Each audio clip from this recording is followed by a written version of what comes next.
The bronze rank in Overwatch is a mythical place that many aren't even sure exists. Despite popular belief, it is not actually the most populated rank in the game, and as such it takes quite some effort to land in there. Or a lack of effort, I guess? Point being, if there is a place you can call ELO Hell, it most certainly would be that rank. And today I want to show you that it is possible to escape the clutches of ELO Hell even under the worst conditions. And who better to make that point than someone who grinded his way out of Platinum into Grandmaster? We'll gracefully ignore the fact that this happened like 30 seasons ago, because if we don't, this entire premise kind of falls apart. I've always wondered what that rank looks like, and with me getting absolutely showered in bronze replays last week, I figured this was the best time to take a gander. But not until we have taken a gander at what happened on our last episode. With Microsoft having purchased Activision Blizzard, it was only a matter of time that Xbox warlords would reach for our skill rating. Many console players are making the switch to PC, and with that come very experienced players ready to destroy our ladder. The Red Reinhardt was an unstoppable force of nature, rallying his team to pocket him so that they could stomp their way to victory. But PC players are a crafty bunch, and while I'm not going to spoil the result of that match, I will say that it didn't end up quite as one-sided as it appeared at first. But if you thought that fighting a 5-man pocketed console smurf was a challenge, then try winning a bronze match with a lever. That's right, my friends, this isn't just any bronze match that we're about to witness, it's the valiant effort of 5 heroes determined to win the game despite being 1 player down. So hold onto your skill rating, keep your friends close and your enemies closer, because our story today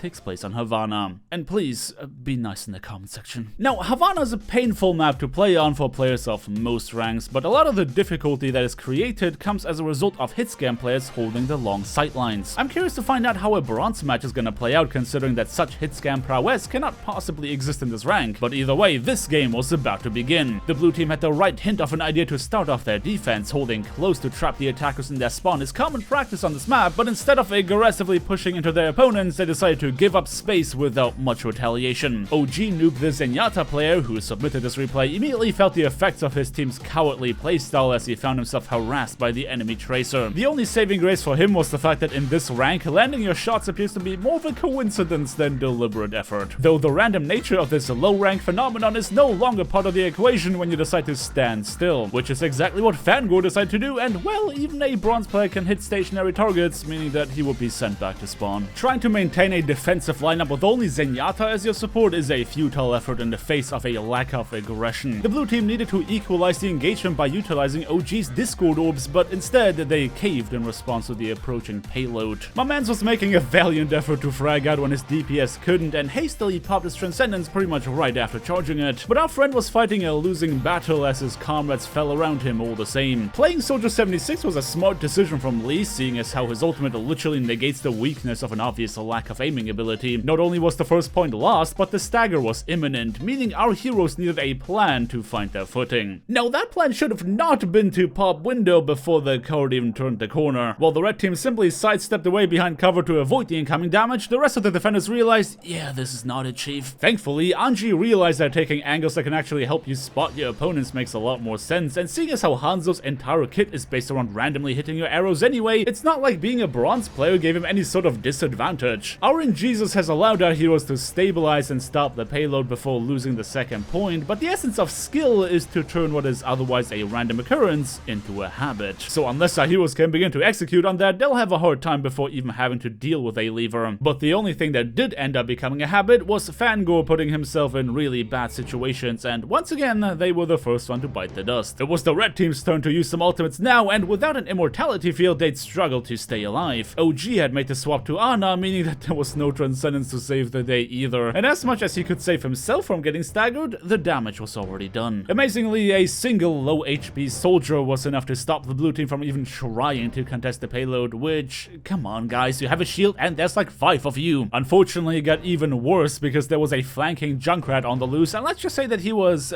tired of seeing his enemies get healed. And this is where it happened. With an absolute paper mental, Fangor was fed up with dying to his own poor positioning and lack of awareness. He first made the swap to Moira before deciding to leave the match entirely, surely believing it was a lost cause. The attackers continued to move forward while our heroes were in shambles. It was now that they had to make a choice. Do they submit to their fate and give up, or do they show Fangor that he was wrong? OG and his friends had no intention of giving up now. Who needs a support that just dies first all the time anyway? Our heroes march out of the spawn room with determination in their hearts. If there was ever a time to prove that they can rank up, it would be now. The blue Reinhardt swung their hat hammer like they had never swung before. OG's nano boost had the potential to turn them into the killing machine that their team needed them to be, but the attackers retaliated with a gravitic flux, lifting them up high to dodge the shatter. But if it was eliminations they needed, Anji would be the one to deliver. With a cheeky dragon strike from the flank, this Hanzo made use of the choke point to deliver crazy amounts of damage that their enemies would have a hard time dodging. And look how happy they were about just having secured a 3k. Man, I wish I could still feel that kind of joy when playing the game. But it was a joyous occasion indeed, for the blue team had just saved themselves some certain annihilation whilst forcing their opponents to back out. Unfortunately, Anji let that achievement get to their head and tried to send every last member of the red team back to spawn. RNG was not on their side this time, giving their opponents an opening to strike. Now, usually what stops attacking teams from taking their final point are the aforementioned long sightlines that hitscan heroes can abuse, but in this case, the red team's indecisive gameplay was doing the heavy lifting and stripping time off the clock. Enough time for the blue team's second DPS to come up with a brilliant idea of switching to Symmetra. The defender's spawn advantage already meant that their opponents would have to eliminate them twice over before being able to close out the map, but every turret they summoned, in this rank anyway, had a similar damage impact as your average bronze player. You would assume I'm kidding, but players in this rank seemingly have not mastered the ancient art of looking around, meaning these turrets legitimately got way more work done than they had any right to. By abusing the spawn advantage and bolstering their numbers with AI, our heroes managed to keep the red team at bay and stop them from finishing their attack round. The seed was planted for an epic comeback. Now all they had to do was replicate that success.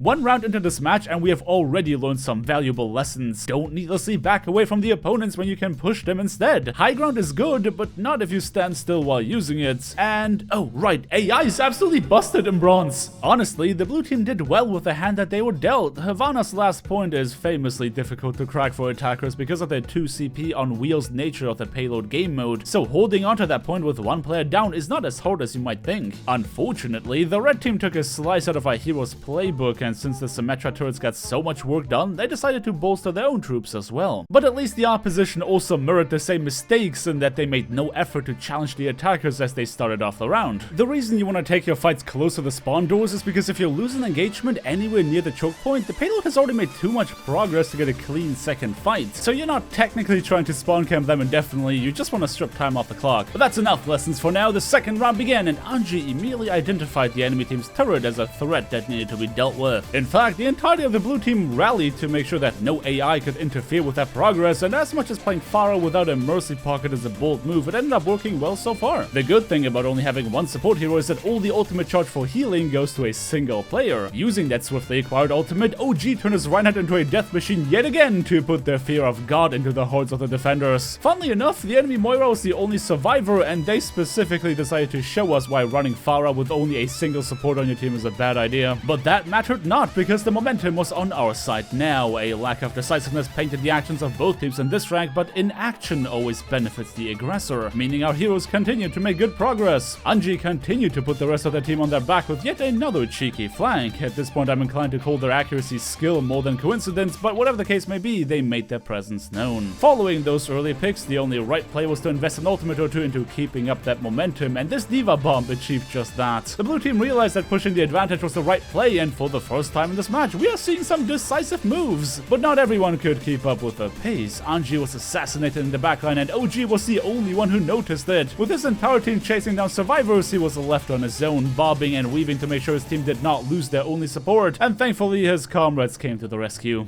OG and his friends did well keeping the stagger trend alive to secure the first 2 points without a hitch. Fangor not being there to slope up ultimate charge just to waste it on low impact windows ended up becoming their great strength. Arguably, they were more deadly now than they were with a full team. But don't forget that last point defender bias. For now though, the red team was sick and tired of being ridiculed. They got staggered often enough to have saved up on some ultimates, and now was apparently the time to let them loose. Yeah, even the best run comes to an end eventually, and those who couldn't get away found themselves decimated. The question now is how this 5-man team is gonna handle that loss. OG decided that Ana was no longer going to suffice and made the swap to Baptiste. Now I can see why that would make sense, because Bap can provide a ton of of AoE healing, which appears to be very beneficial if you are the only support. What a lot of low-ranked players don't seem to understand though is that heal botting is never the solution. In general, it is a fallacy to believe that more healing is the solution to being the only support on the team. If you're down a person, whether they left or just got eliminated, you want to end your fights quickly. Yes, Baptiste can provide a lot of healing, but the strength really lies in his damage output. Just pumping out more healing will prolong the fight, which puts you at more of a disadvantage the longer it goes on. Ana's Bionate, however, has the potential to end fights in an instant while still providing enough heals to compensate for the lack of a second healer. Okay, that was a very boring block of actual advice for the bronze players in the audience while OG and his team were fighting tooth and nail to get the payload moving. The red team seemed a bit more aware of the map's design than our heroes, as they made use of the high ground to rain bullets down on OG. Getting suppressed by a hitscan player is annoying at the best of times, but when you are the only support on the team and you can't peek to actually heal your comrades, that starts to become a big issue. It was only a matter of time until the defenders made use of the healing deficit to crush our hopes of victory, but because the payload was so close to the finish line, our heroes invested their ultimates in a last-ditch effort to close out the game. Needless to say that these ults did not have the desired effect, putting the blue team at even more of a disadvantage than they already were. Our Rhino decided to soak the damage only with their barrier rather than trading some of their HP for distance, so by the time they arrived at the bridge, it was already destroyed. Well, hit points can be healed, but barriers cannot. And when the enemy Sigma decided to erase those hit points the way they erased the barrier, there are few words that would describe the situation more accurately than frustrating. As more and more time bled off the clock and our heroes found themselves flattened time and time again, winning seemed like a distant dream more than a possibility. Whatever were they to do with a team that lacked support against an enemy who knew how to abuse the map design? What about abusing the fact that we are still in bronze? Listen, the number one way to get out of bronze, dumb as it sounds, is literally just to improve your own play. If you know that people stand still while shooting in this rank, then dunk on these idiots to turn the tide. Not every play you make has to be perfect, but at least go and do something, and if it goes wrong, learn from it to do better next time. And with that do-or-die attitude at the forefront, the blue team started to find openings in their opponent's defense. There was no better time to start getting eliminations than now. The overtime mechanic ensured an ever-increasing spawn timer, which works in favor of the attackers as it combats the defender's respawn advantage. But there was still some distance to cover, and the red team was not intending to give up yet. Our D.Va boldly moved forward with a nano boost in hand to try and secure the space, but overtime or not, the blue team needed a multi-kill to ensure victory. When the situation was the most dire, and when their comrades needed them the most, Junkrat came to the rescue with a massive ultimate to finish this game. They found the opening, they had the tools, and they made use of them. And with that riptire tearing through the defenders, their fate was sealed. Our heroes escorted the payload to the end, and with a performance like that, I'm sure that they'll be able to get out of bronze in due time. Yo, by the way, I made a second channel this year for Sea of Thieves content, and it's actually doing quite well. There are 7 brand new episodes on there right now, as well as a supercut of all the old episodes you've already seen on my main channel. If you don't care about SOT content, then no sweat, my friends. I got an amazing Overwatch episode in which a group of PC players was trying to combat a console smurf. If that catches your fancy, then feel free to check out the card on screen right now. But until then, thank you everybody so much for watching. Don't forget to drop me a like on your way out if you enjoyed this video, subscribe if you want to see more, and definitely ring that bell icon to not miss out on my next upload. I hope you guys have a fantastic day, and until next time, peace.